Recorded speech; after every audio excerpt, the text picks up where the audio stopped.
బామ్మది కానీ బాడీ ఇస్తే నేను పోతా. పోదులేగానే ముందు కూర్చో. అన్నదమ్ముల లెక్క ఉంటుంటాం కదా, ఏంది ఇదంతా? అది వాళ్ళని అడగాల, మొదలెట్టింది వాళ్లే కదా. ఏంది మొదలు పెట్టేది? నేను చంపితే ఆగదేది. రజాగా చూడా, ముందు వీళ్ళు మురుగన్ గాడికి సరుకు ఎందుకు అమ్మిన అడుగన్నా. అవునా? చిన్న తెలవకుండా మురుగన్న సరికమ్ముండారు. రజాగా సిడిగడ్డ కట్టుబడి ఉండాలి కదా అందరూ. మీరేం ఎట్లా చేస్తున్నారు?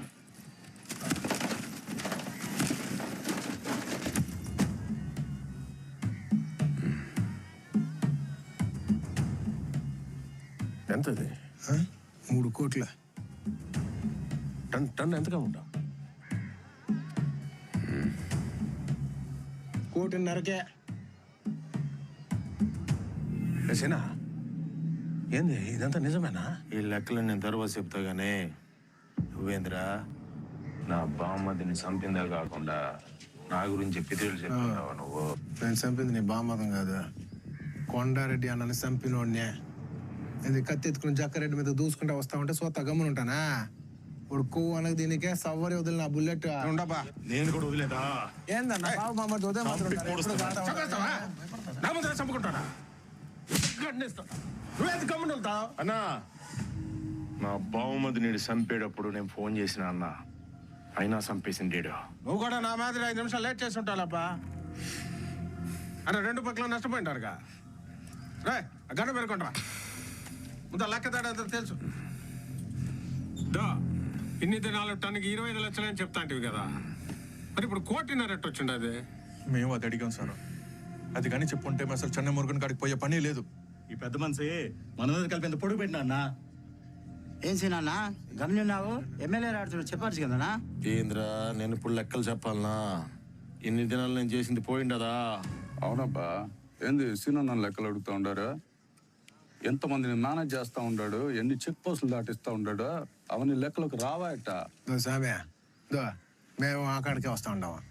మీరు పోలీసు వాళ్ళకి దుడ్డు ఇస్తుండారా? మేము పోలీసు వాళ్ళకి దుడ్డు ఇస్తుండావా? మీరందరూ కమిషన్లు ఇస్తుండ్రా, ఆ పైన కూడా మేము కమిషన్లు వేస్తా ఉండావా? ఫారెస్ట్ వాళ్ళకి, రెవెన్యూ వాళ్ళకి, ఐడి వాళ్ళకి, పోలీసు వాళ్ళకి, చెక్ పోస్ట్ వాళ్ళకి, ఎవడు పడితే ఆడికి ఇచ్చుకుంటూ పోతా ఉంటే ఏందన్నా ఇదే?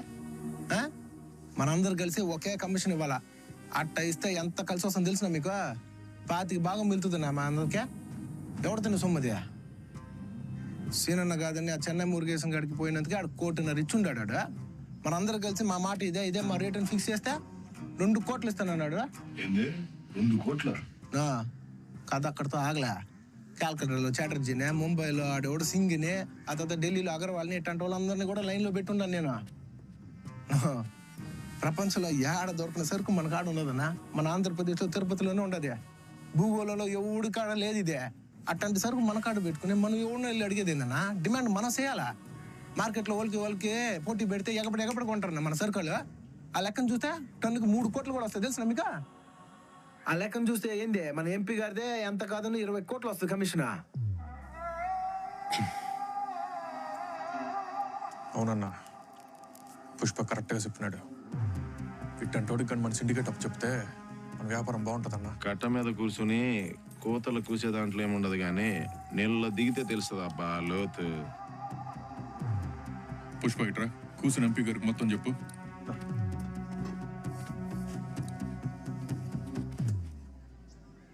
నాకు ఒక్క అవకాశం కానీ ఇల్లు సార్. ఎప్పుడు ఎవడు సున్నంత లాభాలు చూపిస్తాను సార్ నేను.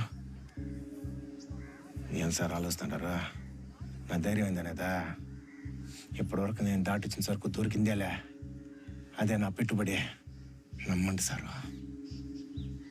2 టన్నులు ఎక్కువ కమ్ముండటని ఆడెంబడిపోతుంటారు. ఆడొచ్చిన 2 మాసాలకే 2 శవాలు లేసినాయి. పోను ఇంకెన్ని శవాలు లేచి ఉండదో ఓ తూలు ఆలోచించుకోండి స్వామి. ఏందనా పిల్లోడు చెప్పిందమ్మి వ్యాపారం తీరు చేతిలో పెడదామా ఏంది? రేపు ఇవన్నీ జరిగిందంటే అందరూ ఇతను గుడ్డేసుకొని పోవాలా? నో, నాకు కూడా డౌట్ కొడతా ఉన్నదన్నా. పనితనం ఏందో కంటి ముందు కనిపిస్తుందా? ఇప్పటి నుంచి సిటిగేట్ మొత్తం పుష్పానే చూసుకుంటాడు. ఏ ఊరు సరికమ్మినా సరే పుష్పకే అమ్మాలా.